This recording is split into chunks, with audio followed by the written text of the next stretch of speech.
we're looking at the situation of impending ecological disaster if things don't change. And at the center of that conversation is, of course, ensuring that we have water for people to drink at the bare minimum. And the fact that people are already talking about whether or not there is going to be water to drink is because that's the bottom line. It's like, okay, we got to have water and then you add everything else. If there's not even the water, then forget it. Si matamos el río, estamos básicamente matando nuestras comunidades también. Estamos matando las criaturas, ya hay varias plantas que ya no van a salir, hay varios animales que ya no existen, ¿no? Habían muchas tortugas por aquí. Había agua, aquí había mucha agua, habían purverino. Conozco un señor que se subió a un barquito para cruzar de lado a lado visitando a su abuela, ¿no? Ya no hay agua, no tenemos agua, nos estamos secando. Here you have the stabilized water channel, which is the Rio Grande, which is not natural the way it is from Elephant Butte on down. And so now we're seeing that is at risk. And it's a lot drier, a lot longer than it normally has been. Water in the desert is essential to farming. We can't rely on rain, so you have to irrigate. And so it is this like precious resource for doing what I do. In some ways I feel like really divorced from the impacts. Like some days it's like, okay, I just get in my car, I eat breakfast, I don't think about it. But then if you take a step back, like, yeah, I think farming really reconnects me to this reality that like rainfall is becoming more and more unpredictable and scarce, and that that any sort of minute change in the way that we can expect weather patterns to happen in southern New Mexico and Las Cruces can greatly impact a whole season. Like last summer there was a huge heat wave in the middle of July, and so these are just things that are becoming more and more quote-unquote normal, even though they're obviously not. And then, yeah, the diminishing water supply we have in Las Cruces is obviously something I think about a lot. El río está muy politizado, y porque está muy politizado, la gente no quiere despertar acerca de lo que se le está haciendo al medio ambiente, ¿no? Las truchas no pueden nadar cuando llegan al sur, ya no pueden nadar porque el agua está así, y están pasando por pura basura. Inclusive popó, ¿no? Porque El Paso, Texas, avienta toda la caca al río. Y creo que también del lado de Ciudad Juárez hubo un problema igual. Pero como aquí la gente puede ir a nadar y brincar en el río, no ven el daño. O bueno, alguna gente ya lo está viendo, ¿no? Porque el agua no dura mucho tiempo. It's strange to live in this city and now see that the river only has water like 1 or 2 months out of the year, because it's this force of life that's meant to flow continuously. It's as if, you wouldn't want to cut off the blood flow in one of your arteries in your body. It's very hard to digest the Rio Grande, right? Which means big-ass river, to no river within how many years? Less than 100 maybe?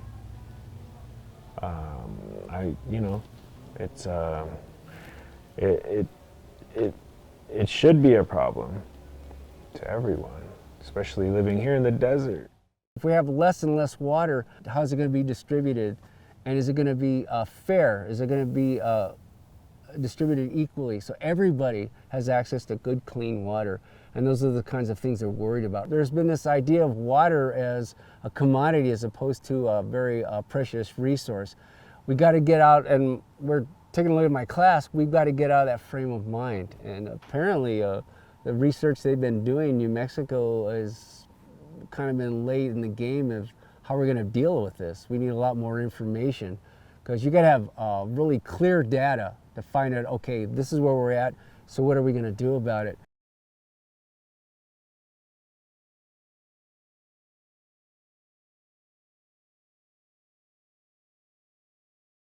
Ceremony is, again, both for the microcosm and for the macrocosm. It's an act for the individual as well as the entire cosmos itself. And ceremony is basically that access point for the mystical experience in relationship to landscape.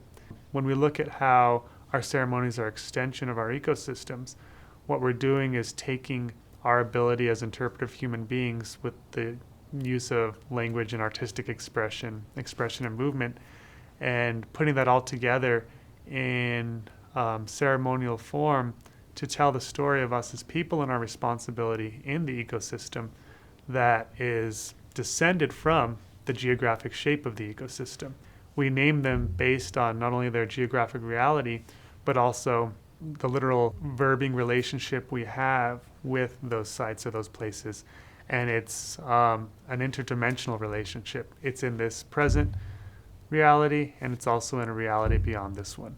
And that's kind of how we understand our role within the ecosystem and our responsibility to maintain ceremonial practice as an expression of the ecosystem.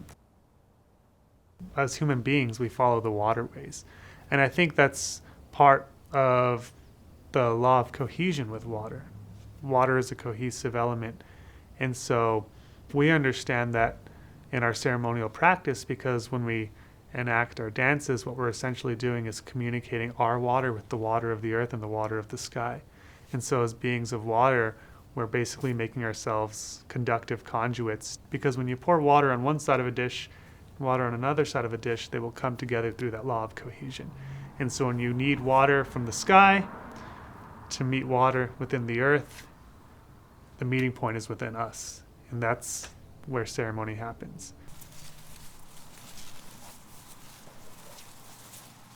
Nuestro proyecto del Aloterrío, que está enfocado en el río Bravo o Río Grande, somos una crew de 4 personas. Ya al principio se dice la Loterrío porque le cambiamos de lotería a río para que sea enfocado en el río. Y la idea esta de que tiene la Loterrío, ¿no? Entonces ahí ya se está jugando con los géneros. Entonces todas estas imágenes están enfocadas en, claro, inspirar movimiento y generar conciencia ambiental o despertar la conciencia ambiental, pero también están diseñadas para poder traer a luz las tradiciones, el racismo, ¿no? Los géneros, bueno, no el racismo, pero las razas, ¿no? Todo tipo de raza que tenemos en esta área, para sacar todo eso a luz y decir, esta área de aquí existe y esta área de aquí está ignorada, porque está ignorada por gobiernos allá y por gobiernos acá, ¿no?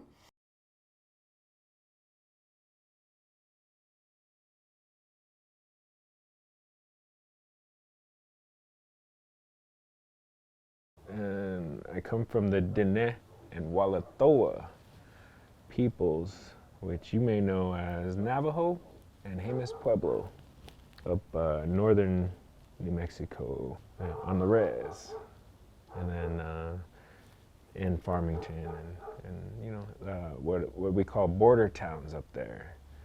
So I fit right in when I came down here to Las Cruces, New Mexico, which is also a border town, you know, of one of the biggest reservations on the planet, you know, Juarez.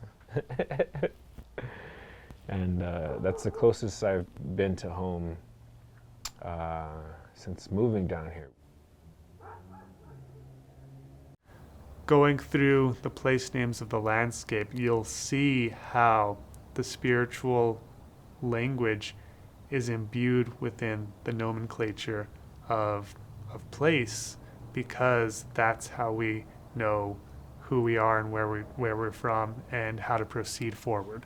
Like the word Paso del Norte, it's a Spanish name, but it's derived from the original name of the area, the original indigenous name of the area, which is basically to serve as a passageway and a trade route and a route that connects cultures across the entire continent. And those routes, of course, follow the waterways. No podemos entender lo que es la vida a través de un río, no podemos entender lo que es una familia, ¿no? No podemos entender lo que es una comunidad. Si no integramos a nuestra naturaleza, no integramos a nuestro cuerpo, no integramos a nuestras familias, no integramos a nada. Tú puedes decir, yo amo a mi familia, pero si no estás integrando al mundo que está fuera de ti, no estás creando una comunidad segura para tu familia. Entonces, con este proyecto, que puedo alcanzar la mente de alguien que ni siquiera conozco, que es lo importante.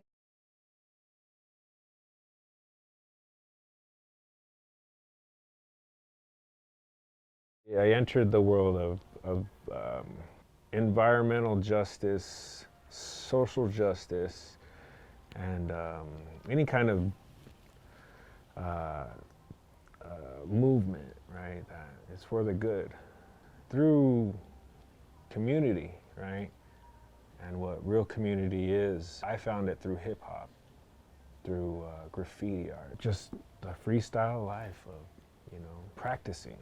Ancient America was probably founded on different styles, and it still is, the way you dance, the way you talk, the way you wear your hat to the right or to the left, it'll place you where you come from. I did a class which was about like story mapping. I think it was it was called Critical Approaches to Place. That project kind of got me started. How I mentioned how I have been going through this process of grieving the river, it really started with that project and like having to like pull up all this archival documentation of like Elephant Butte Dam, the restructuring of certain parts of the river in history, and getting to just go out and kind of explore different like visual aspects of the river, like through murals in Las Cruces. Hicimos las tarjetas, pero también estamos pintando los murales. Ya tenemos 2 pintados, tenemos la tarjeta del río Limpio en Las Cruces, justo enseguida del río, y tenemos la tarjeta del puente, que es esta que traigo puesta. La tenemos esta pintada justo en el puente, en el centro, ahí en Ciudad Juárez, enseguida del río, ¿no? Tania, que es nuestra trabajadora social, ella, que está en la CRU, ¿no? Ella estuvo trabajando con las comunidades que viven muy cerca del río. Ahí conoció un grupo de mujeres que le comentaron una historia que ellas antes trabajaban en los campos. Entonces, antes de que se pusiera cemento en el río se movía mucho y se llamaba Bravo, ¿no? O sea, estaba muy bravo. Entonces, estas mujeres, para poder ir a trabajar, era cuando el río se movía y se llevaba las tierras de aquí para acá y de acá para allá. Entonces, la gente tenía que estar en constante movimiento con el río porque podía que te despertaras y tu sembrío estaba allá, del otro lado del río. Les afectaba directamente, ¿no? Porque tenía que llegar al sembrío, pero tenían que cruzar un río que entonces era enorme y tenía mucha vida, ¿no? Tenía mucha vida. Entonces ellas lo que hacían era que creaban una cadena de humanos, se jalaban como una cuerda, entonces se agarraban así, ya te ibas así, y te ibas así, cruzas del otro lado y luego la que sigue hasta que la última estaba ahí y la jalaban, ¿no? Sí, de ahí nace, ¿no? Esta idea de que ellas eran su propio puente, ellas eran el puente. Y ese puente te ayudaba a llegar a otro lado porque quería que llegaras al otro lado, ¿no? La idea era crear un puente para no morir. El puente migratorio, el puente fronterizo, creado por los gobiernos políticos, se creó para un propósito totalmente distinto, para separar. Ese puente se crea para separar, no para unir. Y este puente era por amor, ¿no? Era por amor, era para poder sobrevivir. Lo hacían durante el día y la noche porque tenían que irse antes de que saliera el sol y después de que bajara el sol hacia su trabajo, ¿no?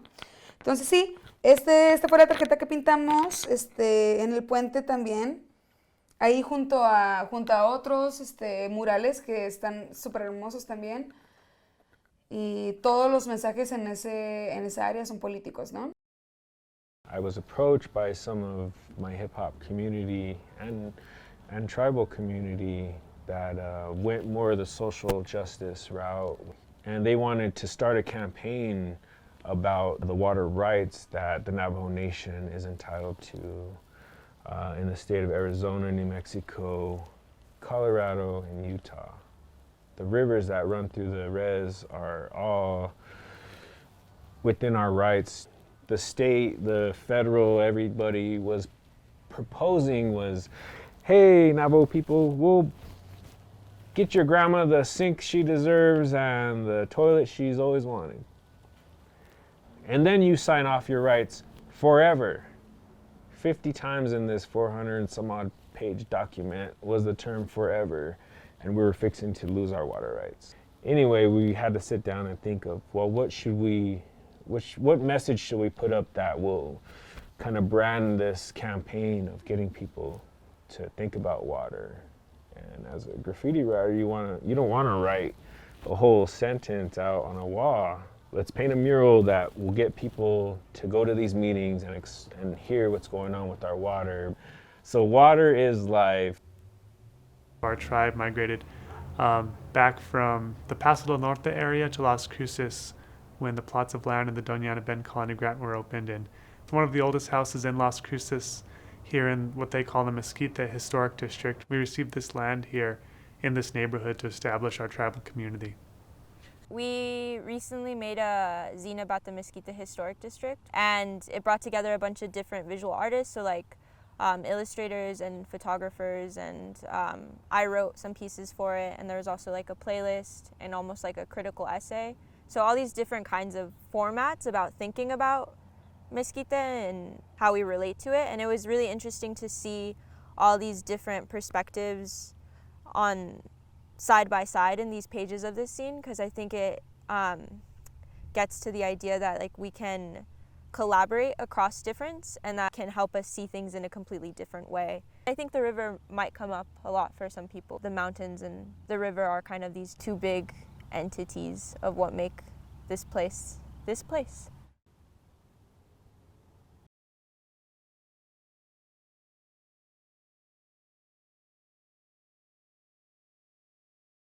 My sister really loves rafting the Rio, so I think that was like my relationship to the Rio for the longest time. Now I think of that as kind of a shallow relationship I had, or almost like a young relationship I had with the river. I think since moving back to Las Cruces, I've really started to think about my relationship to the river in a new way, and it's like involved a lot of grief, like learning this history and recognizing how like I play a part in that history. Generations back, my grandpa's generation and the generations prior would refer to this neighborhood as the Arroyo. The way the houses are oriented in this neighborhood was based on the water passages that flowed down from the mountains and created arroyos. And my grandpa had stories of how his father, my great-grandfather, built the doors advantageously to serve as a channel for the floods, and so he would open the back door and open the front door, and the water would flow through when the floods would come, and that was, you know, kind of a architectural preventative measure from having the house float away during the floods. And so that's kind of part of that relationship that people have with cultural placement and water, right? Considering your placement in the landscape in relationship to where the water wants you to be. So my direct connection to the Rio Grande is probably, you know, with my certification of Indian blood forever, right? It's something my people have used and respected, because that's what brings life, right? Water is life. I'm still learning a lot about the river every day. I'm still trying to be in right relationship with this river, and recognizing that it has a lot to teach me, and it's not about necessarily like saving it or like returning to some point in the past prior to like Elephant Butte Dam or anything. Like that's not really possible, but it is about imagining like a way forward where we can live in community and in abundance in this region.